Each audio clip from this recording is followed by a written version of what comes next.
All right. I'm so excited to introduce Anu Simh, board certified functional health coach, founder of Nine Arms of Wellness, and author of the book Flourish From Within Feed Your Gut for Lifelong Health. Yes, please. Anu has helped hundreds of clients overcome chronic health struggles, not through restrictive dieting, but by rebalancing their gut. Her work centers on science backed approach to gut health, revealing how the microbiome influences everything from, and I love this, from metabolism to mental clarity. So, whole picture here. I'm so excited to chat today. Congratulations on your book release. Welcome, Anu. Thank you, Lindsay. Thank you so much. I'm so excited to be here and talk about things that you and I both really obviously are very passionate about. So, yeah. Yes, I'm thrilled for that. Just even our brief little getting to say hi before we hit record was like, oh, you're going to be so good for us. So thank you. I kind of want to kick this off with, and I feel like our listeners will get your background as we go with this. But you mentioned that millions of people are battling chronic conditions like obesity, diabetes, autoimmune disease, anxiety, without truly investigating, that root cause, the whole reason of like, why is this happening in the first place? And this is where I believe that your functional piece of your professionalism here is going to just be a breath of fresh air for everyone to go, maybe this is me. Maybe I need to investigate this more. So take a deep dive for us of why you think this is all so linked with possibly our gut health. First of all, when I say microbiome, I just mean these trillions of bacteria that are in our gut. They've always been inside of us, they've been our forever guests. And evolutionarily speaking, we have just given them a lot of little jobs over the years, with generations that they've taken on. But what's happened is every generation, our food habits, what we eat has changed drastically, and to the peril of these our little helpers. So there was a time in generations before us that we ate a certain way. We had a lot of fiber-rich foods, tubers. So our gut microbes evolved to eat this and really use that as fuel to help us produce some very healthy compounds, vitamins, neurotransmitters, and things like that to help us thrive. But then what happened? Modern world took over. We've started eating more for convenience, including me. I had the same kind of problems, which really led me to discovering and being passionate about the microbiome. And we could talk about that if you wish as well. And modern food today is something that maybe the microbes don't recognize as food, because there's a lot of ultra processed foods filled with emulsifiers, artificial sweeteners, high in fat, and very, very low in fiber.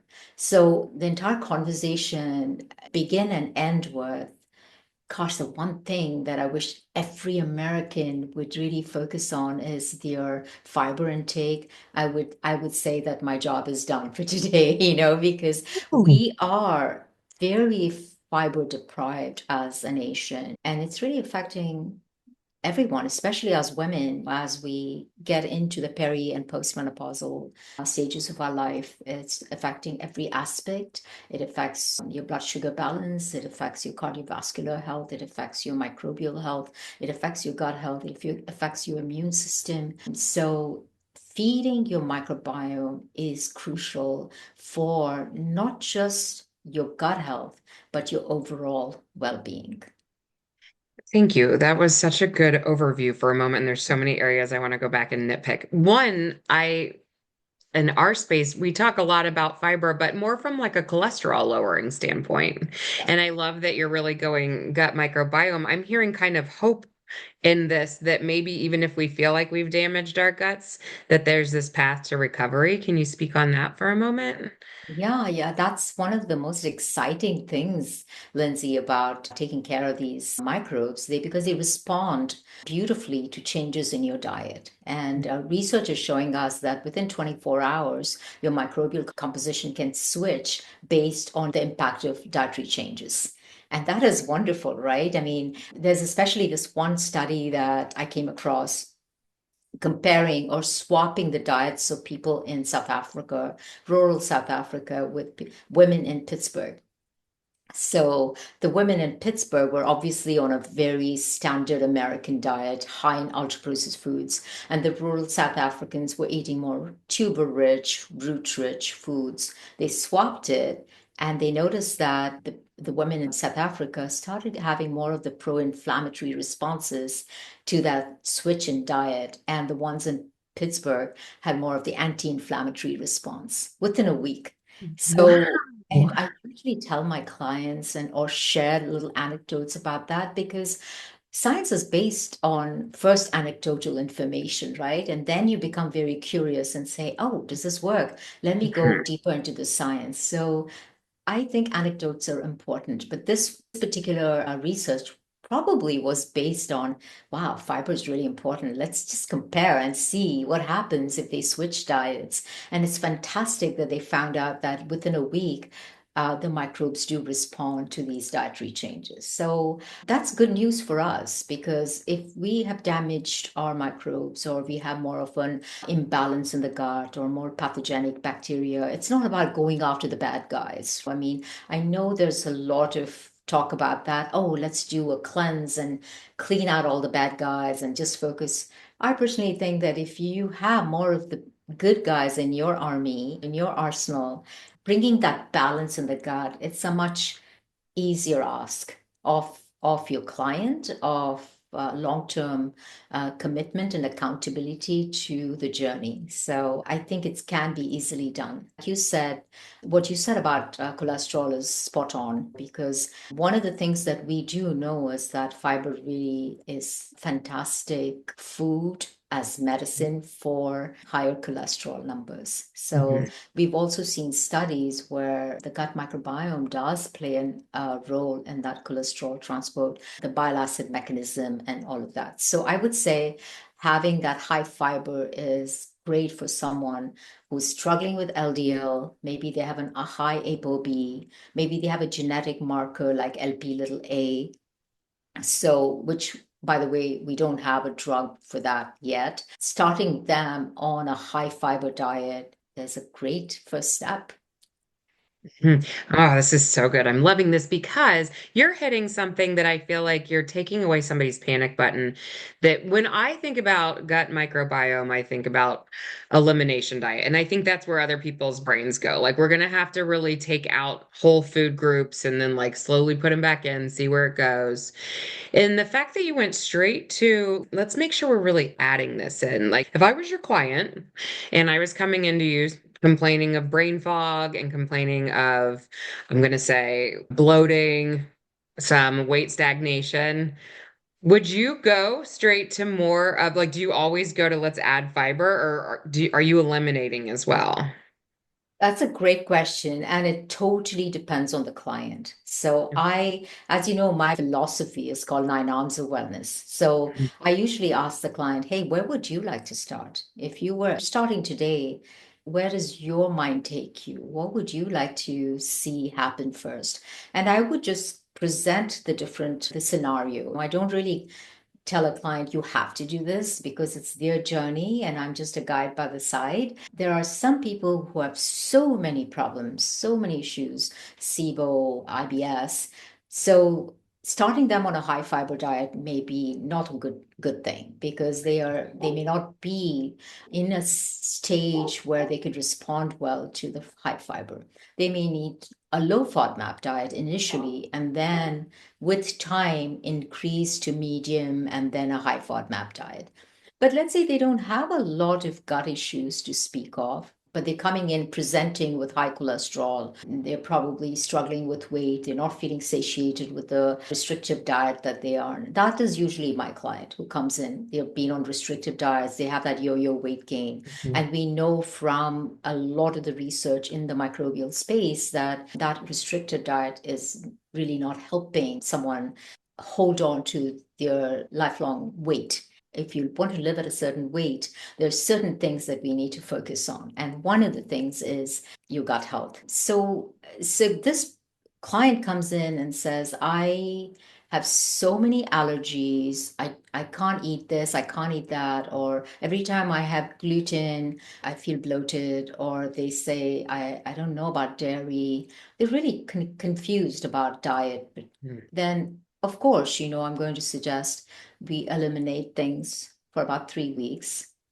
see where it takes us. But it's not just about the elimination. During the elimination, I am really kind of focusing on micronutrients. So I'm already 100% sure that they are very micronutrient poor. And so upping that micronutrients during those 3 weeks makes all the difference. It's not just about eliminating certain triggers, right? But eliminating all of them for the 3 weeks really gives the client a good idea of, gosh, what happened to my joints? They're just working fine. The pain's gone, or I mm, don't have any bloating, or they feel clearer in their head.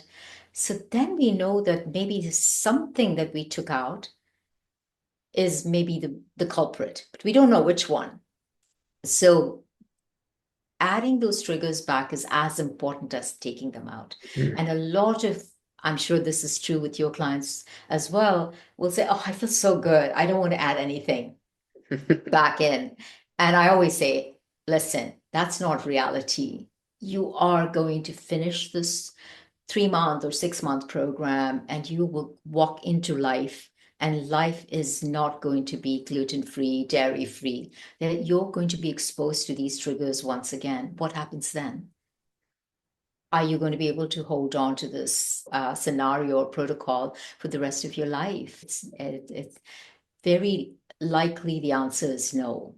So Right. wouldn't you rather find out now how you're responding to these foods? And the idea is that as our oral tolerance decreases, our response to food is just becomes a little bit more challenging. We put on this earth to eat a variety of foods. So making this so narrow and saying I can't eat this or that may not be the right approach. And from a microbial standpoint, they love diversity. They want different kinds of foods. They want different kinds of fibers and things like that. So it makes sense for us to quickly figure out within the first 3 weeks, hey, this is definitely a trigger for you right now. But down the road, let's see if we can add it back and see if your oral tolerance is high enough that you are indeed able to handle one of these triggers. I don't know if I answered that question. Did. Okay. No, it So was beautiful. it I was just going to say, so what's interesting on this, because of your niche and your individuals, I think that most of your population, what I'm hearing, probably comes to you already having a little bit of an idea that they want to investigate their microbiome. They've already done dipping their toe in the water in this area before. So I wanted to pull you back even further to a little bit more of like a 101 type talk here. For the person who is going, I like this big picture. They're hearing things about perimenopause and menopause, and could that be some of my problems? Or they're hearing insulin resistance. Could that be my problem? Or they're hearing gut microbiome. Like when you start to look at all these things, it could be stagnating our weight loss or could be playing or wreaking havoc on our health. What is your common talk to that client walking through the doors on a peaceful, here is where we're going to start, and this is what we'll investigate? Okay, so I'll let me give you a case study of a client who came, actually she came to me from London, and she wanted to change her life. She was really struggling, but she wasn't really quite willing to get into the kitchen. She Mhm. said, "Oh gosh, I have someone doing that for me." Most of the clients who come to me are really busy women who are in top jobs and really don't have the time to be in the kitchen. And I would say to someone like her, which is what I said, the first step is take ownership of what goes into your body. What are some of the foods that you are ordering or having someone else prepare for you? Even if you had some kind of an idea how these foods are affecting you and how it's affecting your body, then you're in control. So when I put it like that, rather than, oh, you're going to go back into the kitchen, I don't know, a lot of women really struggle with that. And I understand that. They worked hard to get out of this kind of a stereotypical, oh, women and kitchen sort of situation. So I see that a lot, Lindsay. This is the reluctance to go back to being in the kitchen. But I feel like being in the kitchen for you is very different from slaving for other people or anything like that. You take care of your family, your health, and everything starts with what you put into your body, how you feed your body. So that's exactly what I suggested to her. Why don't we just come up with a simple plan for you? You are 45. You're very close to being menopausal, and her period was at that point where it was kind of tapering off. You have severe gut issues.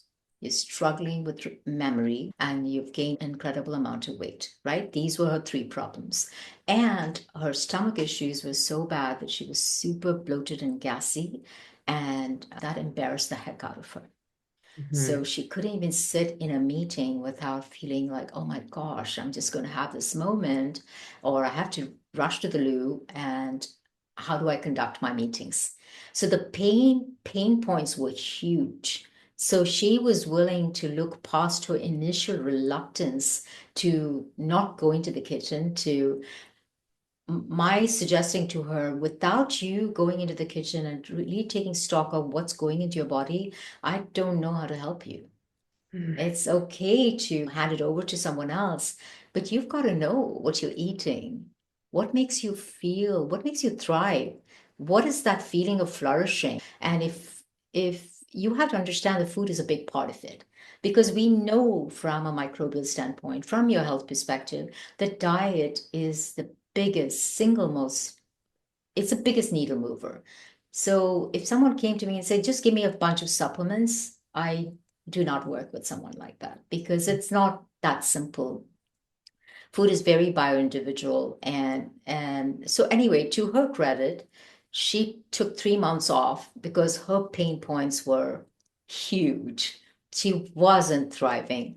So she came to my part of the world. She worked with 3 months. I taught her simple recipes. And of course, this is not your usual client, yeah? Most of it I'm doing via Zoom and helping them, Mhm. and most of them are willing. I'm just giving an extreme example to tell you that there are people in extreme situations who can turn their life around by just making simple, easy to do choices. It does not have to be monumental. It can be just simple things that you change in your everyday life. So she just learned how to make herself a smoothie, make a healthy, adequate protein, good fiber, good fats sort of approach to nutrition. And within 3 months, she had lost weight. But the most important thing for her was she had this feeling of, I'm in charge again of my body. She was outsourcing so much of that well-being to other people that she had no control. She would eat what was given to her, and so that changed drastically. And what she had initially thought was a hormonal thing turned out to be starting with her gut. So when her gut was fixed, then we were able to transition to, what do your hormones look like? So we started looking at a Dutch test. We looked at her hormones. We looked at her cortisol response. And even her cortisol response, her waking cortisol was very, very high initially. She was like a basket of nerves. And once her gut started responding and she started getting more balance in the gut, everything fell into place. And that's an extreme case that I'm sharing with you, but almost all my clients will have some aspects of that, some aspect of gut health, some aspect of that gut brain axis that is not quite Yeah. responding to the foods that they're choosing, or their lifestyle. Stress is another big thing, and sleep. Yeah. And Yes, and let's do go into that. And before we do, I do want to just rewind a bit. I love this example that you just gave because it takes us just go back to the basics a little bit of good, nourishing food is what you just did with that. Somebody coming in and going, is it hormones? Is it insulin resistance? Is it food? Like you're like, hang on, let's fix just something as simple as, and yes, bringing the control back into a woman's life of like, you've got this. And I think Mhm. we're in a world that is constantly checking so many things. Like someone with insulin resistance, they are going to, oh my gosh, I need a CGM. Let's just go to basics. I mean, you start testing every single thing, then what do you focus on? Mhm. So that goes back to the client.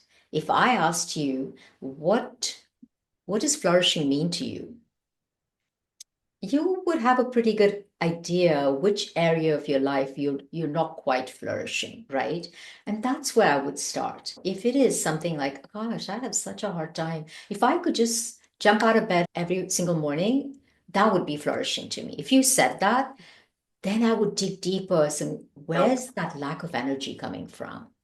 Is that a low cortisol in the morning? Is that the not enough protein? So we would dig deeper to find out, or if it's like, oh my gosh, 3 p.m., I'm done, baby. I just want to go home and rest. Yes. That's a completely different response. So it's so bio-individual.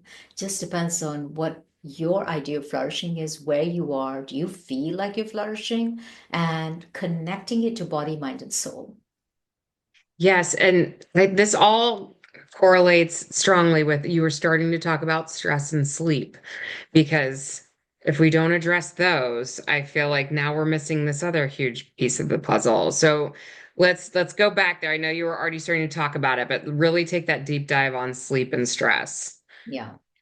Sleep, I'm so glad it's getting its due because I think for the longest Mhm, time, we as Americans have always felt like, oh, we work so hard. We are like, oh, I just pulled an all-nighter. mhm. And Badge I of honor. finally hear people saying, gosh, I am sleeping. And there are things like Aura rings and things like that that measure your sleep. That all that is great. I think sleep is so important from every perspective, from longevity, from health span, from your microbial health. Sleep is I think number one. I would I say agree. diet, sleep, and handling stress are the three things that I feel like are, I would call them non-negotiables. And one of the reasons from a microbial perspective, research is showing us that even one night of poor sleep can really kind of decrease that species richness, the diversity in your microbiome. They respond to it because, Lindsay, just like we have a circadian rhythm, our microbes have a circadian rhythm as well, and they respond to good. If we are good followers of our circadian rhythm, just we are diurnal. We wake up with the sun. We go to bed at sunset, which we don't, of course, because of the artificial light. But if we have a reasonable routine, sleep routine, then they are thriving. And when our microbes are thriving, we in turn thrive. So it's like a symbiotic partnership with these microbes. Mhm. So I would say 100% having a good sleep routine and sticking to that, largely sticking to that and getting that morning sunlight. All of that is so important. And again, it is so easy to outsource it to a supplement. Oh, I'm taking a melatonin. Is the melatonin really working? I mean, that's a loaded question too, because melatonin is a hormone. What time are you taking it? How are you taking it? A lot of people are taking supplements without even looking into, is this really working for me? Interesting. And Mhm. and then it just becomes another pill to take. So Right. No, you're right. And any listener who is already feeling like a little bit stressed, going, there's so many things to think about. And I'm not saying you're presenting it this way. I'm just saying, even as we listen and we're like, oh, okay, you just mentioned vitamins. Whew, am I on the right vitamins? You just mentioned hormone. Oh, you just mentioned sleep. Like, this is where coaches are such a beautiful thing. It is really nice to be handheld yeah. through, and you pointed it out, our pain points, our spots that we want to flourish. And go through your 9 arms of wellness if you can rattle them off for us, because it's not overwhelming. We just know all of them need attention at some point, but we have to understand which ones we want to dive into first. What's our lowest hanging fruit? Yeah. And I think you're right. As people listen to this, they're saying, oh my gosh, there's so many things to be thinking about. But right now, I think Lindsay and I are just presenting a scenario which could be anyone. You may not, even as you're listening to this conversation, if you kind of dig deeper and say, just ask this question, what makes me flourish? Where is my weakest link? Just that, take a moment to just really dwell on that.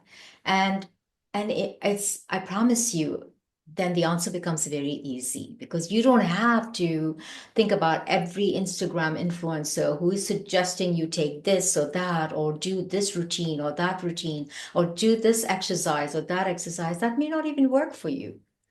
So when people ask me on these podcasts about, oh, what are your favorite supplements or what is your great favorite exercise routine, I am very hard pressed to answer that because it is so bio individual. So as a listener is listening and kind of taking stock, I think the best place to start is asking your inner wisdom. I've lived in this body all these years. I know this answer better than anyone else. Where do I want to go with this wellness journey? Where do I want to take my health? How do I want to be in my 60s or my 70s or wherever you are? And how do I want to live at that age? And then you just backtrack from there and say, okay, at 70, if I want to be playing with my grandchildren, or at my 60s, I want to feel sexy and hot or whatever. Everyone has a different idea of what that age is. Then you go back to where you are and say, okay, these are the few things that I want to change. Then it becomes a little bit more doable. And that's pretty much where a coach can be useful because we kind of help you stick to that goal. And it's not just about a goal, but having a system that takes you from point A to point B. I'm guessing your book, Flourish From Within. Is this a system? Kind of walk us through what you offer from book. I know you run groups, like kind of give us your whole big picture if somebody was considering working with you. So if a client comes to me, the big thing is, like you said, the 9 arms. I kind of present it. I ask them where they are in that stage of change. If someone is, I'm ready to take action. I want to start tomorrow. I want to take action. The conversation I might have with this client would be very different from someone who is still kind of contemplating. Mm. So if they're still contemplating about changes, then I would give them a few suggestions and say, come back when you're ready. And I usually give a scale of 1 to 10. How important is this journey for you? And if they give me a number more than 7, I usually then say, okay, you're ready to do the work because they are doing the work. We as coaches are by their side, supporting them and helping them, but they're doing the hard work. And the hard work, a big part of the hard work is figuring out what do you want for your life? What Absolutely. Yeah, and so the 9 arms are like just like a good starting point for them, starting with diet, hydration, sleep, biohacks like breath work, meditation, all very, very important. Exercise, movement, self-care. Women, we just really struggle with that one. And I hear a lot of women say, yeah, I do self-care. I paint my nails, I do my hair, and that's folk care. And I'm not dissing anyone who does that. Of course, that's important. You're taking time out of your life to do something special for yourself, but self care is more than that. Self care is profound, it's unique, it's unique to you, and you're going digging deeper. What is most important to me? How can I put myself front and forward? These kind of questions need to take some time to reflect and stay present to, right? And then, of course, community and connections, that's huge. And every client is different. A lot of clients will start with diet, but someone who is really has that gut brain imbalance, who are really struggling with anxiety, I usually very gently suggest that maybe diet is not the first place to start, Mm. and that Mm. maybe let's look at other things that is kind of preventing them from feeling their best in their brain. And it could be just things like meditation, breath, even just some coaching, just looking, having a high level view of where's my life, where do I want to go, and then go from there. So, This is what I love about you. You always come back to the individual experience. I feel like everything we've talked about today, it's like, well, it depends. It's up to the individual. And you believe strongly in it, so do I. And that would be my like hope and prayer for the community listening is that you know already. You do have an idea of where you should or would like to start to flourish. And I love that word that you use all the time. But we can keep flourishing through every season of life. yeah. And just thank you for, I feel like we're so surface level. You have so much for us. And I think we need a part two together. Yeah, thank But you. if there was one thing that you feel like you could tell our listeners today, and you kind of said it already, but like if you take nothing else away from today, here's a good starting point for you. And it could just be read your book too. There's no Yeah, wrong answer here. yeah. Well, the book itself was really, again, another ask from my clients and from my community. Hey, Evan said, Anu, can you write a book that's about the microbiome, a diet that supports the microbiome, and how do I go about doing it? So that's where and since my passions aligned with the microbiome, I spent the last 3 years writing the book and researching it, and I'm 100% convinced that it is so deeply aligned with our body, mind, well-being that I would tell all our listeners to at least investigate a little bit more about your microbial health.